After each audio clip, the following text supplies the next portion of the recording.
शिवचरण नाम का एक आदमी अपनी पत्नी सत्यवती और अपने 2 बच्चों रिंकी और कुन्नू के साथ केशवपुर नामक गांव में रहता था। शिवचरण भगवान शिव जी का बहुत बड़ा भक्त था। उसकी पत्नी सत्यवती भी भगवान शिव की आराधना किया करती थी। शिवचरण अपने बचपन से ही भगवान शिव के प्रति इतनी आस्था रखता था कि वो कभी भी कोई भी कार्य भगवान को बगैर बताए नहीं करता था, पर वो हर वक्त भगवान से शिकायत भी करता रहता। सत्यवती, मैं खेतों तक जा रहा हूँ। भोलेनाथ मेरा आज का दिन अच्छा करें। हाँ जी, भगवान आपका दिन अच्छा करेगा। बाबा, आज हम भी चले आपके साथ खेतों पर? बहुत दिन हो गए हम खेत में नहीं गए। अगर तुम दोनों की पढ़ाई हो चुकी हो तो चलो सत्यवती, आज मैं बच्चों को भी खेत में अपने साथ ले जा रहा हूँ। ठीक है, आज हम बाबा के साथ खेतों में जाएंगे, बड़ा मजा आएगा।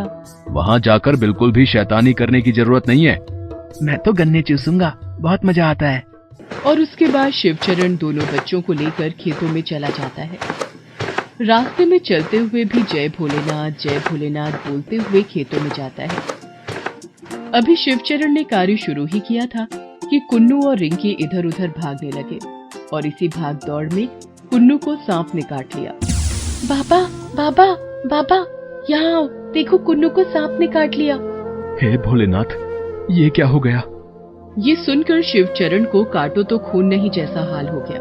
वो भागकर कुन्नू को गोद में उठाकर वैद्य जी के पास लेकर गए। वैद्य जी ने कुन्नू को देखा तो बोले, अरे इसे तो बहुत जहरीले सांप ने काट लिया है। हे भोलेनाथ, मैं तो तुम्हारा इतना बड़ा भक्त हूँ, फिर भी तुम मेरे परिवार के साथ ऐसा कैसे कर सकते हो? मेरे बेटे को सांप ने काट लिया। शिवचरण, ये जड़ी बूटियां इसको थोड़ी थोड़ी देर में लगाते रहना, ठीक है? और ये पानी इसको हर 2 घंटे बाद पिलाना है। सांप का जहर जितना हो सकता था मैंने निकाल दिया, बाकी भगवान देखेगा। और फिर शिवचरण कुन्नू को गोद में उठाकर रिंकी का हाथ पकड़कर घर आ जाता है। जैसे ही सत्यवती को पता चलता है कि कुन्नू को सांप ने काट लिया, वो हाय हाय करते हुए भगवान से शिकायत करने लगती है। हे भोलेनाथ, हमसे ऐसी क्या भूल हो गई जो मेरे बच्चे को सांप ने काटा? हम कभी आपको ये नहीं कहते कि हमें ये दो वो दो, पर फिर भी हमारे साथ ही ऐसा क्यों होता है? एक तो हम अपनी गरीबी से भी नहीं उभर पाते, आपके होते हुए सब कुछ कैसे हो जाता है? ये कुछ औषधि वैद्य जी ने दी है, कुन्नू को टाइम से देती रहना। बाबा, सांप बहुत बड़ा था, वो तो सीधा जा रहा था, कुन्नू ने ही उसे पहले छेड़ा। तू चुप कर, एक तो तेरे भाई को सांप ने काट लिया और ऊपर से तू उसकी शिकायत लगाई जा रही है। चल जा, जाकर पढ़ाई कर ले। कुन्नू को तो कभी कुछ नहीं कहती हो, उसने सांप को छेड़ा था, इसलिए सांप ने उसे काटा। रिंकी बेटा, जो भी हुआ अब तुम चुप हो जाओ, बस जाकर अपनी पढ़ाई करो। उसके बाद शिवचरण मन ही मन भोलेनाथ से बोलता है, हे भगवान, मैं इतना गरीब हूँ, बचपन से तेरा नाम लेते हुए आ रहा हूँ, तूने कभी मेरी गरीबी खत्म नहीं करी। ले देकर मेरे पास मेरी औलाद है, उसको भी आज सांप ने काट लिया। अगर उसे कुछ हो जाता तो?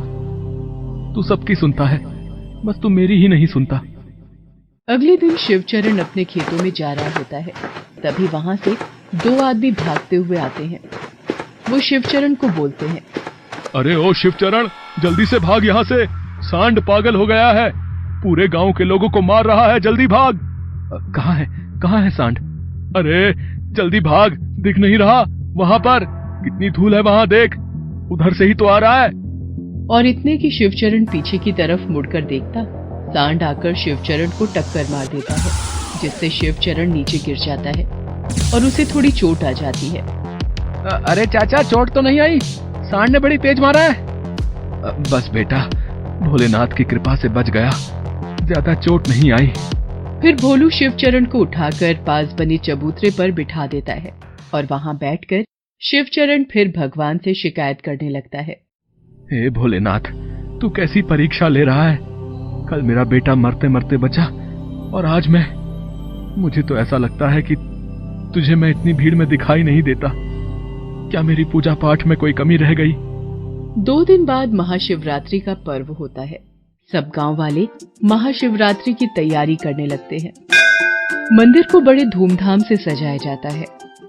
गांव का मुखिया बोलता है कि मैं गांव के लोगों को कंबल बांटूंगा, जिस जिसको जरूरत है वो मंदिर में आ जाए।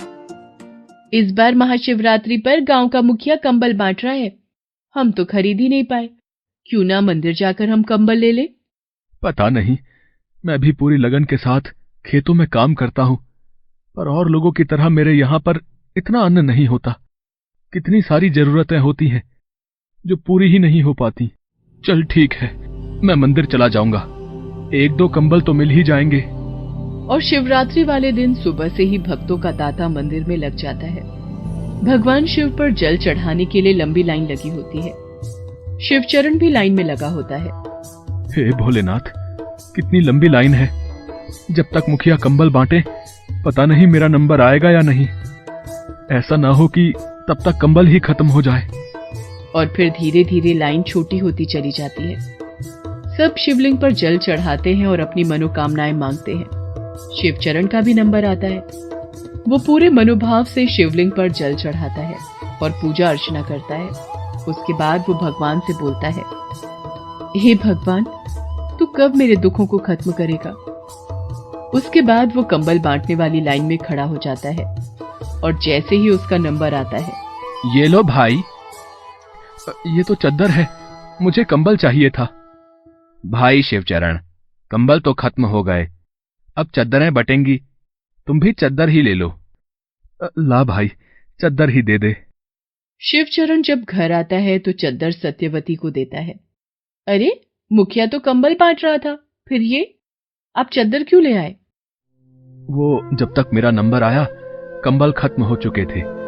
चल कोई नहीं, चद्दर भी ठीक है, इन्हें रख दे, जो भोलेनाथ को ठीक लगे। और फिर ऐसे ही दिन बीतने लगते हैं और अप्रैल का महीना लग जाता है। गेहूं की खेती सबके खेतों में लहरा रही होती है। शिवचरण भी अपने खेतों को देखकर बोलता है, गेहूं की फसल की कटाई आ गई है, हम लोग परसों से खेतों में कटाई शुरू कर देंगे। इस बार तो लगता है कि अच्छे गेहूं हो जाएंगे। ठीक है, हम सब मिलकर खेतों की कटाई कर लेंगे। बाबा, मैं भी आपके साथ कटाई करवाऊंगा। रहने दे, फिर तुझे कोई सांप काट देगा। मैंने तुझसे नहीं पूछा, मैं बाबा से पूछ रहा हूँ। एक तो तुम दोनों लड़ना बंद करो, जब देखो तुम दोनों लड़ते ही रहते हो। नहीं, तुम में से कोई भी हमारे साथ खेतों में नहीं जाएगा। तुम घर पर रहना और घर को देखना। भगवान का नाम लेकर हम परसों अपने खेतों की कटाई शुरू करेंगे। भोलेनाथ की जय हो, इस बार गेहूं अच्छे हुए हैं। ठीक है, अब आप सो जाओ। और 2 दिन बाद शिवचरण सत्यवती अपने खेतों में गेहूं की कटाई शुरू कर देते हैं। गेहूं काटते काटते 15 दिन हो जाते हैं। उसके बाद वो लोग गेहूं के दानों को भूसी से अलग करके वहीं पर ढक देते हैं। बाकी किसान अपने गेहूं को उठाकर घरों में ले जाते हैं। शाम हो गई है, अब रात को गेहूं ले जाना ठीक नहीं रहेगा। हम अपने गेहूं को कल सुबह उठा लेंगे। हाँ, रात अधिक हो गई है। ऐसा करता हूँ कि तू घर जा, मैं यहाँ रात को गेहूं का पहरा देता हूँ। ऐसा ना हो कि कोई जानवर आकर खराब कर दे। हाँ, ये ठीक रहेगा, बच्चे भी घर पर अकेले हैं। मैं घर जा रही हूँ, तुम अपना ख्याल रखना। और उसके बाद सत्यवती घर चली जाती है और शिवचरण वहीं अपने गेहूं के ऊपर लेट जाता है और आसमान की तरफ देखता है।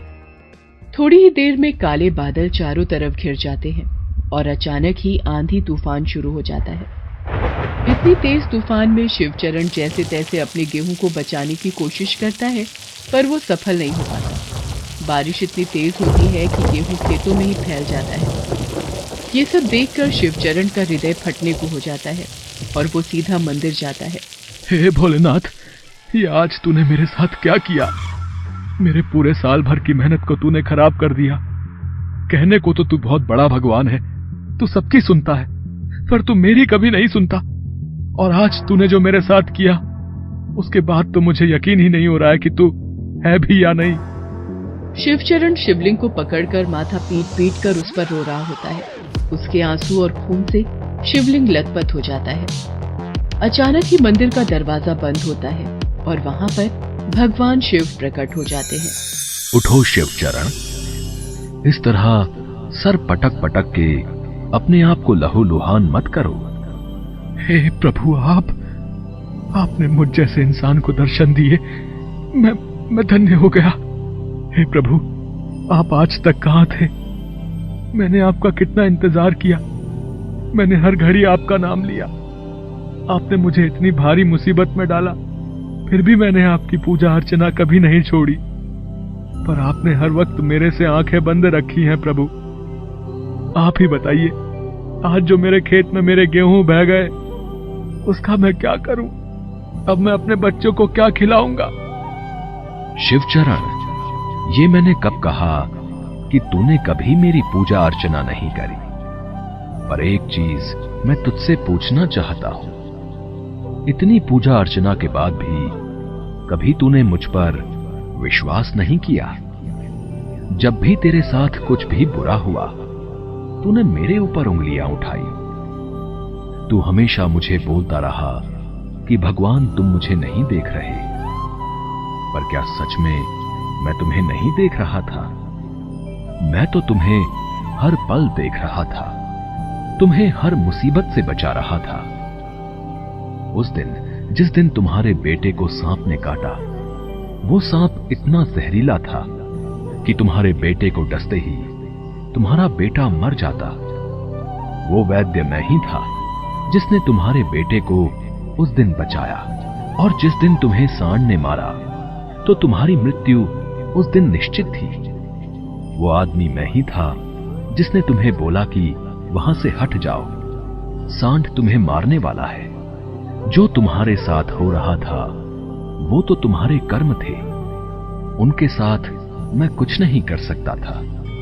लेकिन तुम मेरे भक्त हो, इसलिए मैंने हमेशा तुम्हारा बचाव किया। हे प्रभु, मैं तो अज्ञानी हूं, मैं तेरी लीला को नहीं समझता। पर तुम मुझे यह बताओ कि जो आज मेरे खेतों में हुआ वो क्या था? क्या उसमें भी तुमने मेरा कोई भला देखा? तेरी फसल इतनी अच्छी हुई इस बार कि तुझसे जलने वाले कुछ लोगों ने तेरे गेहूं पर जहर लगा दिया था। तुम कल शाम को जब यहां गेहूं छोड़कर गए, उस समय तेरे कुछ किसान दोस्त आए और उस पर जहर फैला दिया। अगर तू वो गेहूं अपने घर ले जाता, तो तू वो अपने आप और अपने बच्चों को खिला देता, जिससे तेरा परिवार खत्म हो जाता। तो वो बारिश मैंने ही की कि मैं अपने भक्त को बचा सकूं। क्या तुझे अभी मुझसे शिकायत है?